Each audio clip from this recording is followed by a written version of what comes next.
Close surface से जितनी field line बाहर निकली उतनी ही फील्ड लाइंस क्लोज सरफेस में अंदर आई। मतलब ये दोनों तो बराबर, ये दोनों बराबर, तो फ्लक्स कितना आ गया? जीरो। इसीलिए जो मैग्नेटिक फ्लक्स क्या होता है वो जीरो होता है।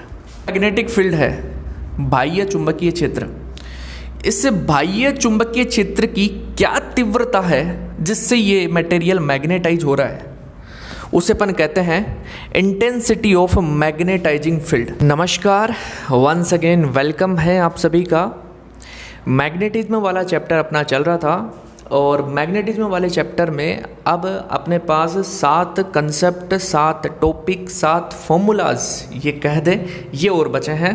उसके बाद में ये चैप्टर अपना कंप्लीट है। ये जो वीडियो है ये यूज़फुल है क्योंकि इन पर क्वेश्चन आते हैं एग्ज़ाम में। तो स्टार्ट करते हैं। देखिए, सबसे पहले अपने पास आता है गाउस का नियम।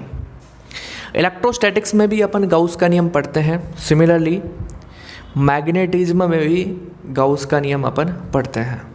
मैग्नेटिज्म में गाउस का नियम BDS इज इक्वल टू 0 आता है, जबकि इलेक्ट्रोस्टैटिक्स में कितना आता है? EDS is equal to summation Q upon epsilon naught आता है।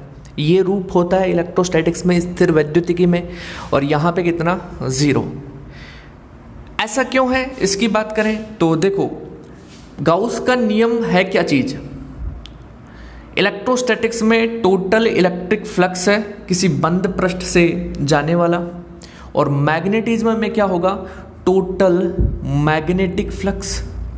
Total magnetic flux passing through any close surface, यही ना? Passing through any close surface, any close surface. Hindi में कहें तो हिंदी में ये हो जाएगा किसी बंद पृष्ठ से पारित कुल चुंबकीय फ्लक्स, राइट? ये कितना होगा? इज 0। किस में? मैग्नेटिज्म में ये 0 होता है, जबकि इलेक्ट्रोस्टैटिक्स में कितना होता है? Summation Q upon epsilon node होता है। ये 0 क्यों होता है उसकी बात करें। देखो, जैसे कि एक क्लोज सरफेस है और एक क्लोज सरफेस में अपने पास एक मैग्नेट है, ये नॉर्थ पोल है और ये साउथ पोल है। तो मैग्नेटिक फील्ड लाइन नॉर्थ से निकलेंगी और कहाँ पे जाएंगी? साउथ पे जाएंगी, राइट? यही होगा। और साउथ से वापस से नॉर्थ, ओके, नॉर्थ से निकली साउथ पे गई और साउथ से वापस से नॉर्थ, ऐसे कुछ होगा, राइट ना? अब देखिए, मैग्नेट जो होती है इसका सिंगल पोल एग्जिस्ट नहीं करता कि हम कहते हैं कि केवल नॉर्थ पोल रहेगा, ऐसा कभी संभव ही नहीं होता। हमेशा 2 पोल होंगे, डाईपोल होगा।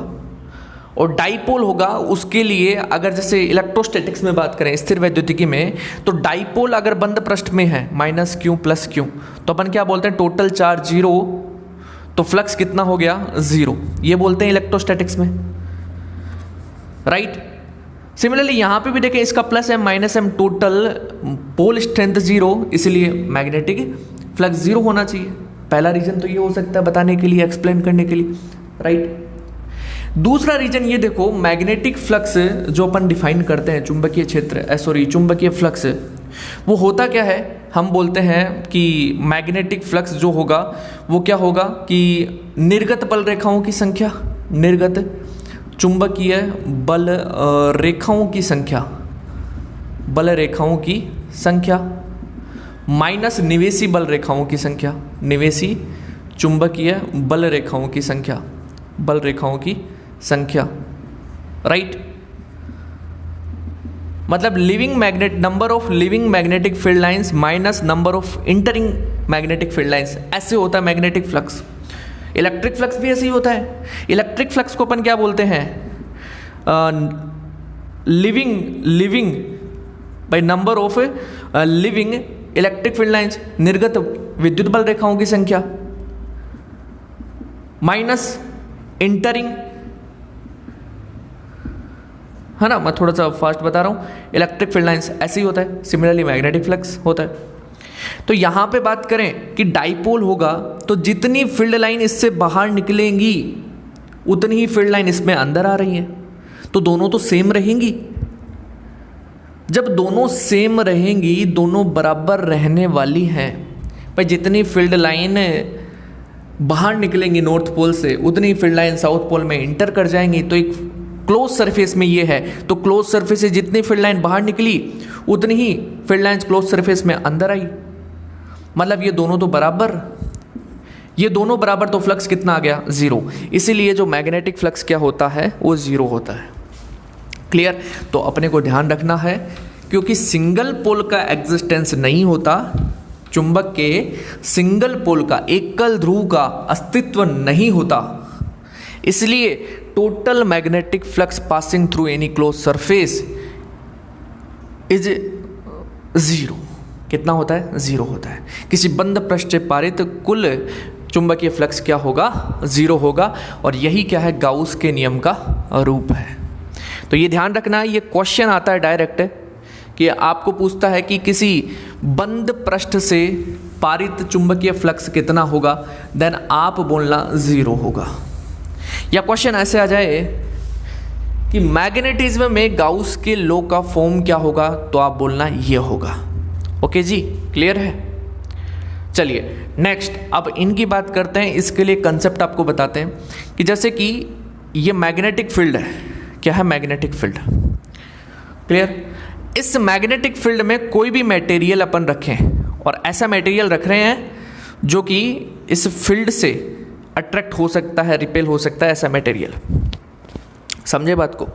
जैसे कि एक मैग्नेट है, उस मैग्नेट के पास में एक चुंबक है, उस चुंबक के पास में कोई लोहा लेके आए तो वो अट्रैक्ट कर लेता है उसको। क्यों?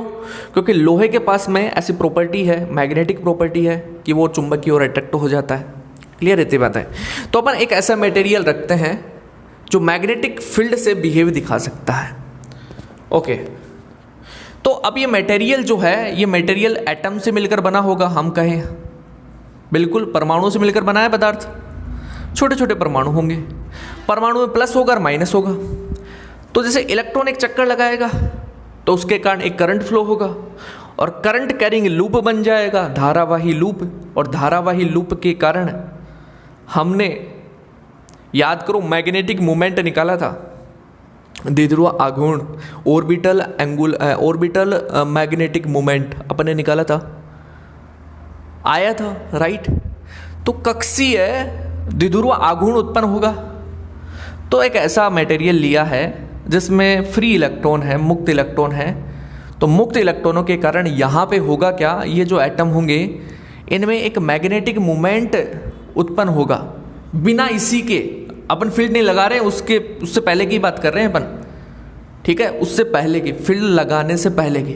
तो मैग्नेटिक मोमेंट होगा, उसकी कोई ना कोई एक डायरेक्शन हो सकती है, ठीक है, ये ऐसे कोई डायरेक्शन होगी। ओके जी, क्लियर। ये कब है, जब फील्ड नहीं लगाया तब। ओके। और जैसे ही फील्ड लगा दिया उसके बाद में होगा क्या, प्लस माइनस पर एक स्पेसिफिक डायरेक्शन में फोर्स लगने लग जाएगा, एक विशिष्ट दिशा में बल लगेगा। इसके कारण मैग्नेटिक मोमेंट भी एक निश्चित दिशा में हो जाएगा, जैसे कि इधर फील्ड की ओर, ठीक है, ऐसे ये हो गया इधर, ठीक, इस डायरेक्शन में। मतलब क्या हो गया, ये मटेरियल क्या हो गया, ये पदार्थ क्या हो गया, मैग्नेटाइज हो गया। चुंबकीय गुण को इसने क्या कर लिया, ग्रहण कर लिया।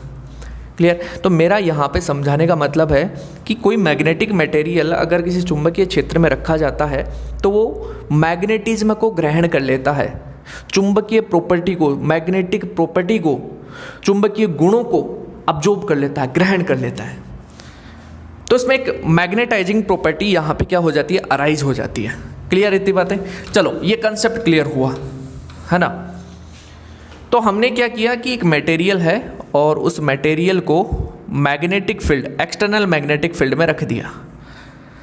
ओके। तो अब ये मटेरियल क्या होगा, मैग्नेटाइज हो जाएगा। क्या होगा, मैग्नेटाइज हो जाएगा। तो ये जो एक्सटर्नल मैग्नेटिक फील्ड है, बाह्य चुंबकीय क्षेत्र, इस बाह्य चुंबकीय क्षेत्र की क्या तीव्रता है जिससे ये मटेरियल मैग्नेटाइज हो रहा है, उसे अपन कहते हैं इंटेंसिटी ऑफ मैग्नेटाइजिंग फील्ड। तो अब अगला टॉपिक अपन यहाँ पे डिस्कस करेंगे, देखना, intensity of magnetising field, magnetising magnetising field, या इसको मैं ऐसे कह सकता हूं magnetising field intensity, magnetising field intensity, magnetising field intensity, right. और हिंदी में क्या होगा ये टॉपिक है, चुंबकन क्षेत्र तीव्रता, चुंबकन क्षेत्र तीव्रता, ये टॉपिक है। क्या है, जो फील्ड मैग्नेटाइज कर रहा है मटेरियल को, उसकी क्या इंटेंसिटी है, उसकी क्या तीव्रता है, उसे अपन कहते हैं मैग्नेटाइजिंग फील्ड इंटेंसिटी। जो फील्ड मैग्नेटाइज कर रहा है मटेरियल को, वो उसकी क्या इंटेंसिटी है, मतलब इस फील्ड की क्या इंटेंसिटी है जो फील्ड अपन ने लगाया है, इसे अपन कहते हैं चुंबकन क्षेत्र तीव्रता। Clear, right. और इसे अपन H से रिप्रेजेंट करते हैं, और ये होता है B/μ0। फॉर्मूला डायरेक्ट ध्यान रखें, B/μ0। ये क्या हो गया, चुंबकन क्षेत्र तीव्रता। B क्या हो गया, चुंबकीय क्षेत्र जो कि अपन ने लगाया है। और μ0 क्या हो गया, चुंबकनशीलता, परमिएबिलिटी। क्या हो गया, परमिएबिलिटी, राइट। परमिएबिलिटी, चुंबकनशीलता ऑफ फ्री स्पेस। कहाँ की, फ्री स्पेस, मुक्त आकाश की, ऑफ फ्री स्पेस, मुक्त आकाश की चुंबकशीलता। और बी क्या है, चुंबकीय क्षेत्र, चुंबकीय क्षेत्र, magnetic field, right. Okay. H क्या हो गया, मैग्नेटाइजिंग, मैग्नेटिक फील्ड इंटेंसिटी नहीं है, मैग्नेटाइजिंग फील्ड इंटेंसिटी, जिस इंटेंसिटी से वो फील्ड मैग्नेटाइज कर रहा है, मतलब इस फील्ड की क्या इंटेंसिटी है, इसे बोलते हैं magnetising field intensity. H is equal to B/μ0। ठीक है, ये फॉर्मूला याद रखना है अपने को। कैसी क्वांटिटी है ये भी पूछा जाता है, ये एक वेक्टर क्वांटिटी है। वेक्टर क्वांटिटी मीन्स हिंदी में सदिश राशि। कैसी राशि है, सदिश राशि है। ओके। मात्रक आप ध्यान रखना, इसका मात्रक होता है एम्पियर पर मीटर, और डायमेंशन क्या हो जाएगा, m0 L-1 T0 और A एम्पियर का A1 हो गया। ये डायमेंशन हो गया, ये बीमा होगी। ये मात्रक कैसे निकाल सकते हैं, देखो निकाल भी सकते हैं अपन यहाँ से, B का रखें और μ0 का रखें तो अपने पास मात्रक आ जाएगा, यूनिट आ जाएगा। क्लियर। तो इसके लिए अपने को ये बातें ध्यान रखनी है। कंसेप्ट क्या है वो मैंने बता दिया, ये फॉर्मूला काम का है, ये ध्यान रखना है। सदिश राशि होती है, इसका मात्रक ये होता है, इसकी बीमा ये होती है। क्या होता है, ये जो फील्ड जो मैग्नेटाइज कर रहा है, चुंबकत्व का गुण दे रहा है किसी मटेरियल को, उसकी क्या तीव्रता है, इस फील्ड की क्या तीव्रता है, क्या इंटेंसिटी है, इसे कहते हैं चुंबकन क्षेत्र तीव्रता। क्लियर। चलिए नेक्स्ट टॉपिक की अपन बात करें। नेक्स्ट देखो,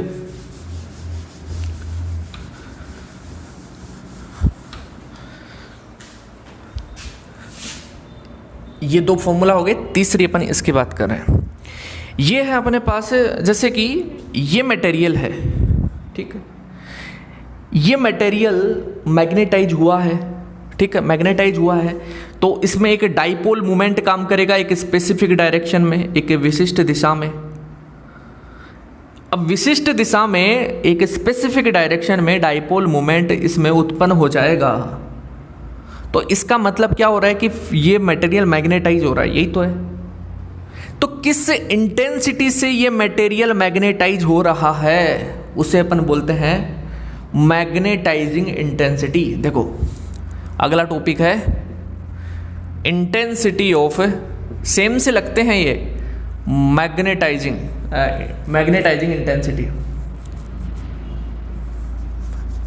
magnetising intensity, magnetising intensity, Hindi में बोलेंगे चुंबकन तीव्रता। वो था चुंबकन क्षेत्र तीव्रता और यह है चुंबकन तीव्रता। ये मटेरियल किस इंटेंसिटी से मैग्नेटाइज हुआ, वो है मैग्नेटाइजिंग इंटेंसिटी। पहले क्या था, ये फील्ड किस इंटेंसिटी से कर रहा है, वो था मैग्नेटाइजिंग फील्ड इंटेंसिटी, और यह है ये मटेरियल किस इंटेंसिटी से, किस तीव्रता से मैग्नेटाइज हो रहा है, उसे अपन बोलते हैं मैग्नेटाइजिंग इंटेंसिटी। आई से रिप्रेजेंट करते हैं। ये क्या होता है, एकांक आयतन में कितना द्विध्रुव आघूर्ण उत्पन्न हुआ, उसे बोलते हैं चुंबकन तीव्रता।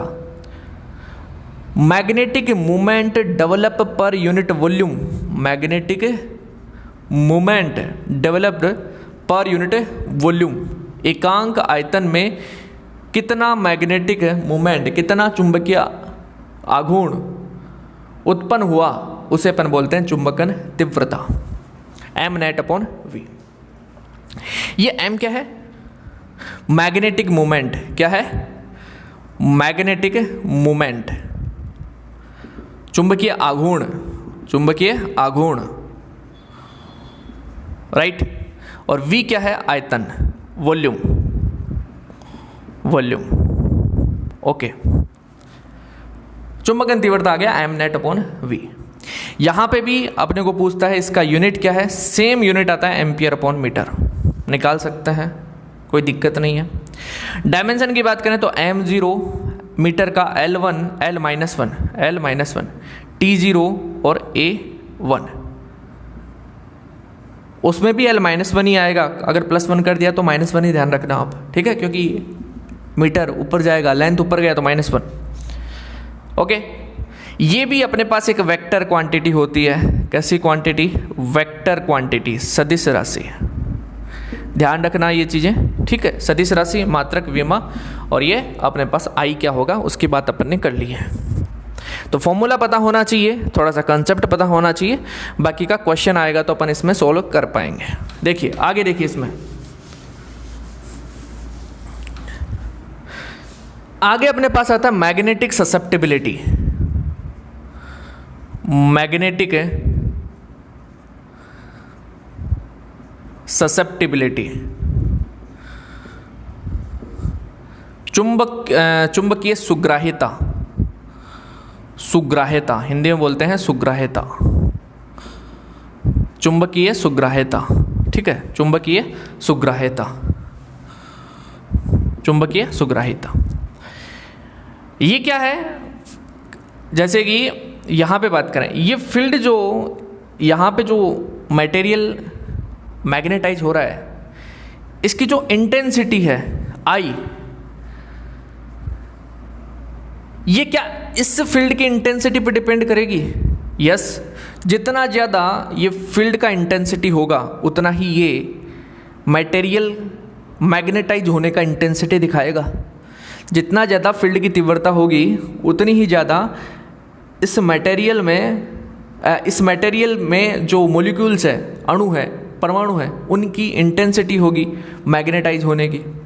तो मतलब H बढ़ेगा तो I बढ़ेगा, तो हम कहें I is proportional to H, और जब प्रोपोर्शनल हटेगा तो एक नियतांक आता है और यहाँ पे आता है काई एम एच, इसे बोलते हैं अपन चुंबकीय सुग्राहिता।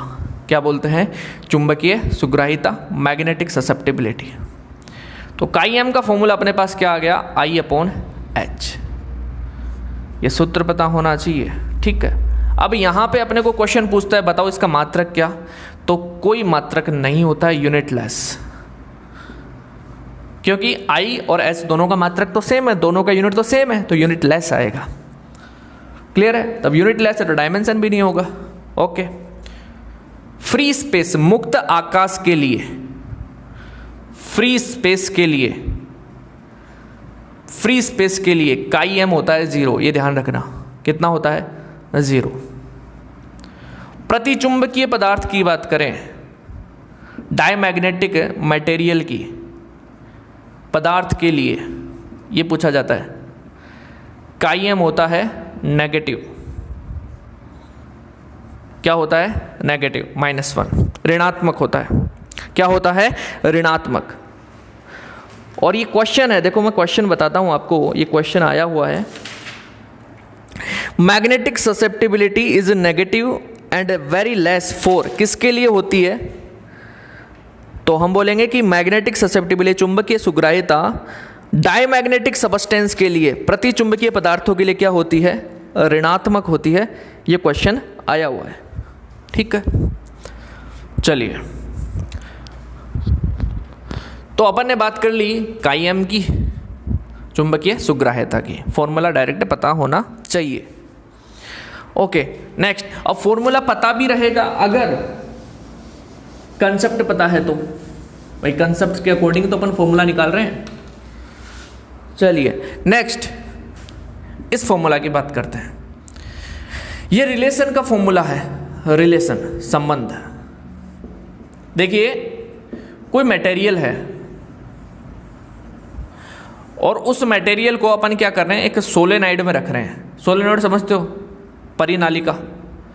तो परिनालिका में यहाँ पे इसकी अक्ष पर चुंबकीय क्षेत्र अपने पास निकलता है। तो हमने एक मटेरियल को इसके अंदर रख दिया, एक पदार्थ को रख दिया। तो ये पदार्थ क्या होगा, मैग्नेटाइज होगा। क्या होगा, मैग्नेटाइज, राइट। तो कितना टोटल मैग्नेटिक फील्ड आया इस पदार्थ का, बी टोटल। हम बोलेंगे इसके कारण ये कितना मैग्नेटाइज हुआ, इसके कारण कितना फील्ड है, बी नोड, प्लस इसमें कितना मैग्नेटिक फील्ड आया, बी।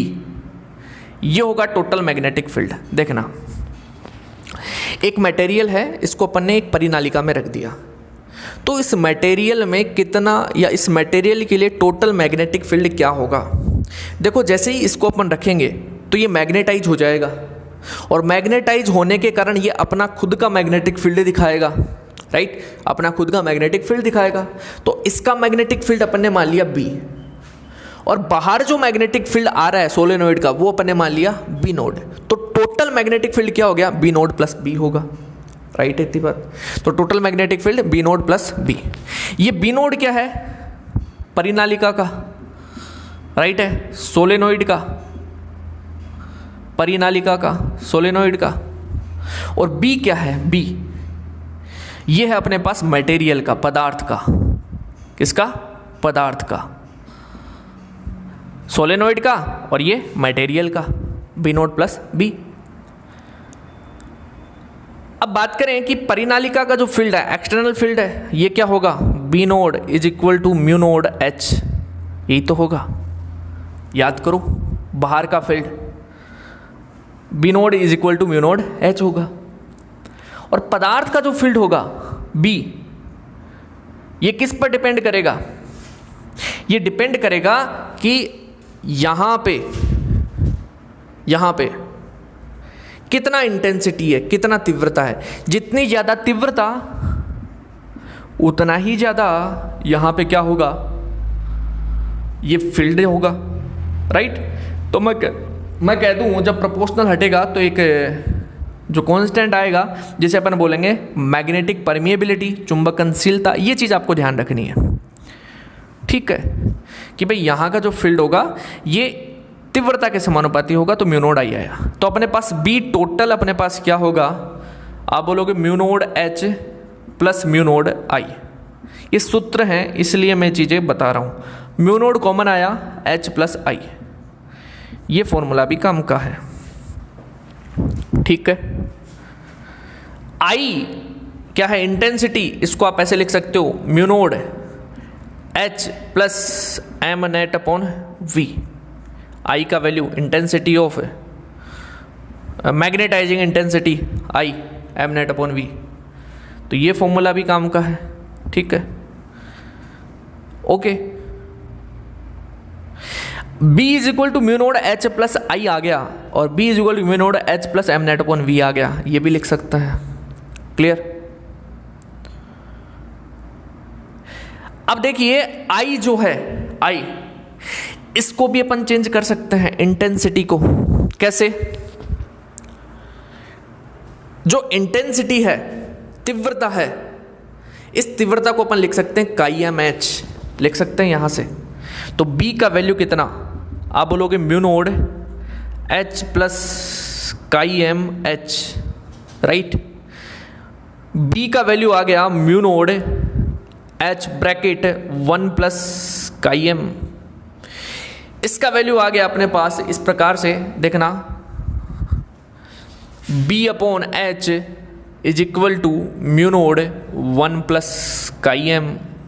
ये सूत्र काम के हैं इसलिए बता रहा हूँ मैं, निकले यहीं से हैं। बस ये यहाँ पे ध्यान रखना है कि पदार्थ के लिए जो फील्ड आएगा वो इसकी तीव्रता पे डिपेंड करेगा, मतलब जितनी ज़्यादा तीव्रता होगी उतना ही फील्ड होगा।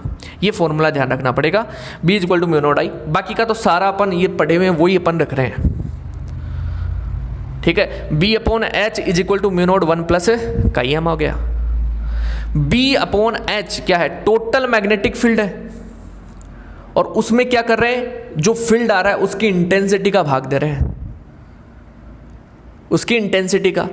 अगर ये होता कि बाहर का मैग्नेटिक फील्ड होता और बाहर की इंटेंसिटी होती तब तो म्यू नोड आ जाता, लेकिन अब बात करें टोटल मैग्नेटिक फील्ड, मतलब जो मीडियम का मैग्नेटिक फील्ड है टोटल, उसमें एच का डिवाइड कर रहे हैं, तो वो आ गया mu is equal to mu naught 1 plus chi है। पूरा अपन मटेरियल कंसीडर कर रहे हैं, पूरा माध्यम कंसीडर कर रहे हैं, तो उस माध्यम में मतलब ये पूरा मीडियम है, इस पूरे मीडियम के लिए मैग्नेटिक फील्ड टोटल, और उसमें एच का डिवाइडेशन, उसमें एच का भाग, तो ये क्या हो गया, उस माध्यम की चुंबकशीलता होगी, उस मीडियम की परमिएबिलिटी होगी। तो म्यू बराबर mu naught 1 plus chi M, ऐसे होगा।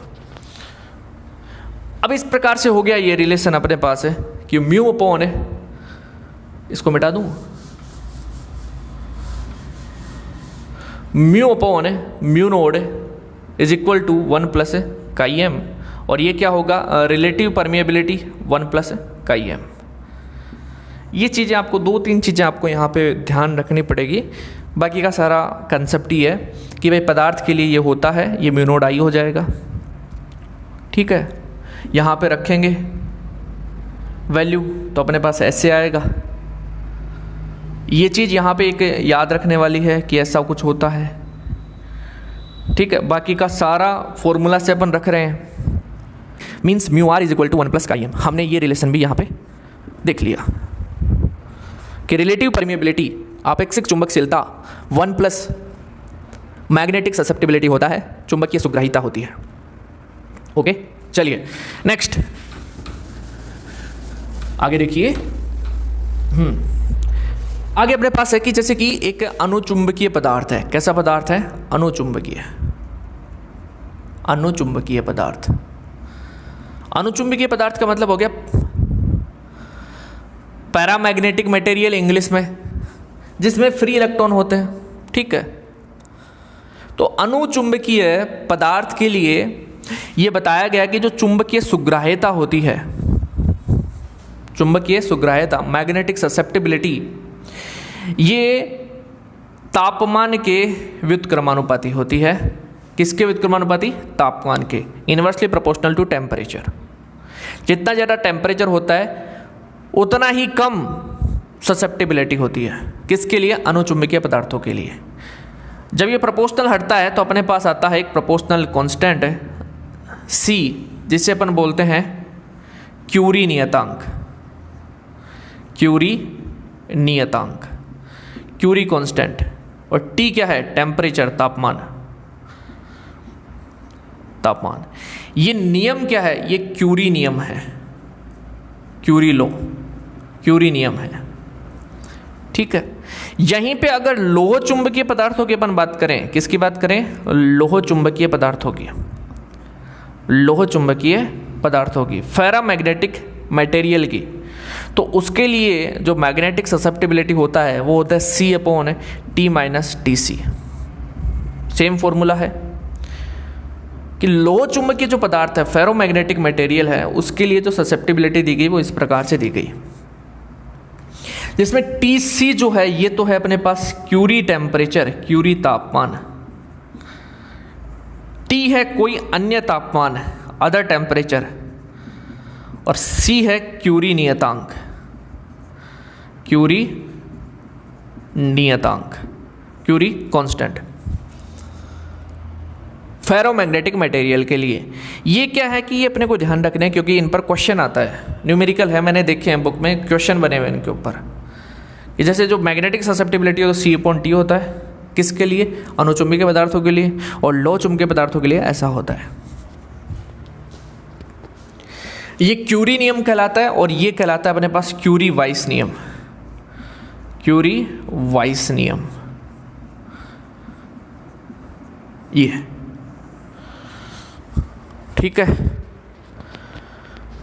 तो अपन ने इसकी भी बात कर ली और इसकी भी बात कर ली, और इस प्रकार से ये चैप्टर अपना कंप्लीट होता है। अपने को ये सूत्र पता होने चाहिए, कुल मिला के बात ये है, और जो कंसेप्ट जहाँ पे पता होना चाहिए वो मैंने आपको बता दिया। अब इसके बारे में बहुत सी चीज़ें मैं बता सकता हूँ, लेकिन ज़्यादा हो जाएगा।